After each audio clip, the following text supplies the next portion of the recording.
Intiao Jesu miantsoa ianao na de tsy mendrike manolo teny izao ianao olo nifidy tsy haiko ny anda tiatso sarobidy ry tompo mamela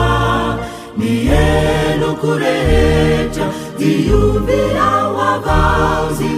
olombaovao anao nisitraka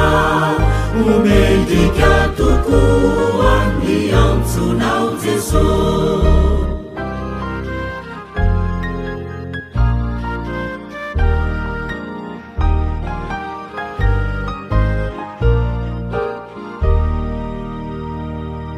Intiao Jesosy miantsoa ianao ny falemeko ane ry tompo fantatrao ianao olo nifidy sy manirakay avy aminao Jesosy ny hery ny fanay oetikio manao ny asa tolotrao fasarotrenidy ry tompo manampy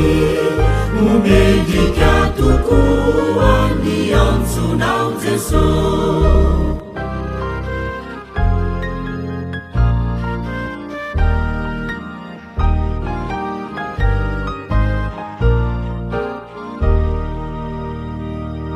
Intiao Jesosy miantsoa ianao mba ho fahazava